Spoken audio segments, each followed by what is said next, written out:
सुबह में एक मन में प्रश्न आया था कि हमारे तथागत गौतम बुद्ध के अनुसार सुख क्या है।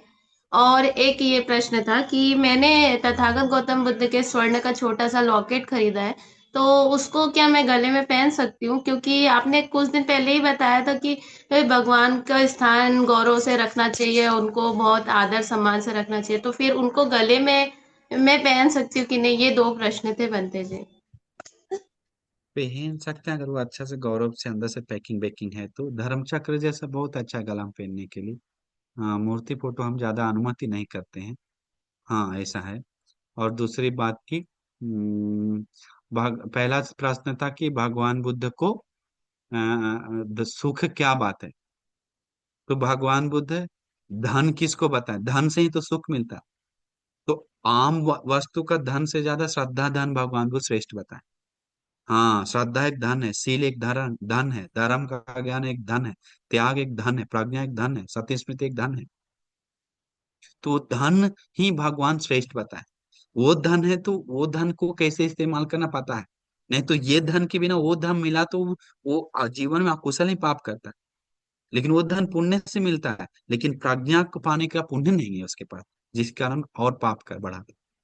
तो इसीलिए ये बात को बुद्धिमान रूप से समझना चाहिए। भगवान बुद्ध हमेशा बहुत ज्यादा प्रशंसा की लौकिक चीजों को नहीं, शादी विवाह को प्रशंसा नहीं ज्यादा की, काम वासना को, काम भोग को, पार्टी को, ये सब नहीं। ये सब तो दुनिया चलता ही है, करता ही है, नहीं बोलने पर भी करता है। बोलता तो कितना हो जाता है, इसलिए वो सब नहीं बोलता है। लेकिन जिसको जरूरी है निर्वाण के लिए, भगवान उसको ज्यादा प्रेरित की। तो श्रद्धा, सती इसमें श्रद्धा, वीर, सती समाधि, प्रज्ञा, खीरी, पाप से शर्म, पाप से भय, ये सब भगवान बुद्ध बहुत बड़ा बड़ा गुण बताए, धन बताए जीवन का। बहुत बड़ा धन, एक धन सूत्र है उसमें 7 कारण बताए। तो वही श्रद्धा, शील, सुत, त्याग, प्रज्ञा, सती, स्मृति और वीर्य। तो इसीलिए वो सब धन है जिसके कारण जीवन सुखी होता है, लौकिक लोक होता है, दोनों।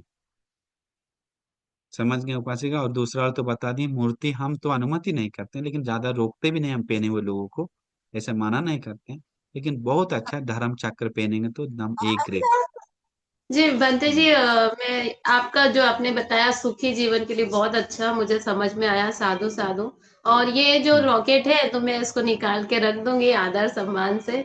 जब ये पूर्णिमा ऐसा ये करें। सील धारण करूंगी उस दिन पहन लूंगी, अष्टसील के दिन। हाँ, ऐसा करे, ऐसा करे, इसलिए ध्यान वान करते हैं तो पहन के रखिए, उस समय पहने। वंदा में और बनते जी, नमः। आशीर्वाद है, हाँ बंटी जी, मैं अभी बुद्ध गया में हूँ।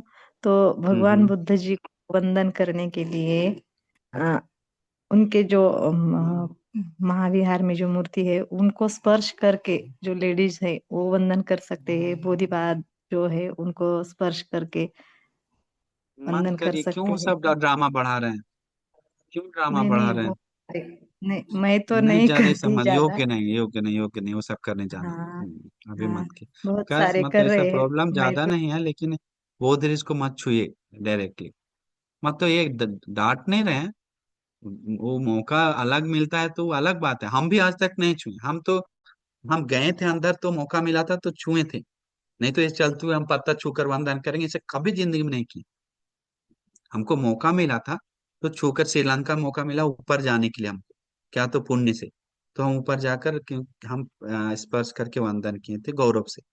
बोध गया में भी हमको मौका मिला था तो हम स्पर्श करके वंदन की। लेकिन बाकी बाहर लटका हुआ है, हम कभी भी ऐसे छूकर वंदन नहीं करेंगे, ऐसे हाथ लगा लगा के मार मार के। एक सिस्टम होता है। अब पीछे से आकर बनती, मेरा पीछू को पकड़कर वंदन कर, ऐसे करेगा तो अच्छा लगेगा क्या? मेरा पीठ को छूकर वंदन कर रहा है, हो गया वंदन, हो गया क्या? सिस्टम होता है ना सब चीज का, तो सिस्टम से चलना चाहिए। स्त्री लोग को भगवान बुद्ध मना किया है ना थोड़ा सा दूर से गौरव करने के लिए, तो हम लोग उस तरह से करेंगे तो योग्य है। अभी स्त्री लोग डांट रहा है, पता है बनते लोगों को, हम लोग नीचे क्या तुम्हारा पैर छू के हम लोग, तो हम लोगों को शूद्र मानता है क्या, ऐसे बोला। हम लोग को शूद्र मान रहा है क्या अभी भी आप बनते? बोले नहीं माता, तुम लोग को शूद्र क्यों मानेंगे, हमारा सील टूट जाए तो छू देगा, हमारा सील पे हानि होगा, हम पीड़ा भोगेंगे रात भर जाके, सिला इधर उधर जाना पड़ेगा। तुम लोग समझते क्यों नहीं, करके सिखाने में आधा घंटा लग जाता।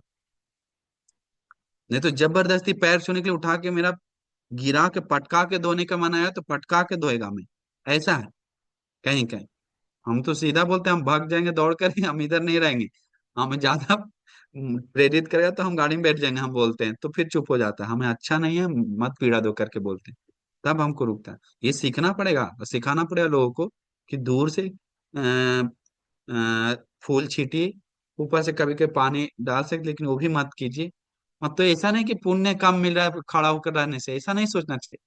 हाँ, बहुत पुण्य मिलता है साधु बोलने से, श्रद्धा से पुण्य मिल रहा है, शील से, धर्म ज्ञान से, त्याग से। कहीं भी धर्म का अंग है क्या पैर, पैर छूने का एक अंग है, पैर छूने से ही सोतापन होता है, ऐसा है क्या कहीं लिखा हुआ? तब बोलते कि हाँ स्त्री को क्यों भेदभाव।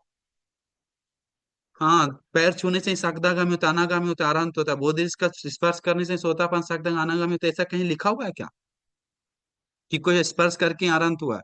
ऐसा कहीं नहीं है। तो वो बात समझना चाहिए। नेक्स्ट वन, ठीक है। तो आप मैं ऐसा छू छू के जितना हो सके पैर पे एक फूल चढ़ा दिए, फूल वो दे मौका मिला तो अलग बात है, लेकिन हो सके तो दूर से ही वंदन कीजिए, गौरव से। वंदामी बनते जी, मैं प्रीति गुजरात से।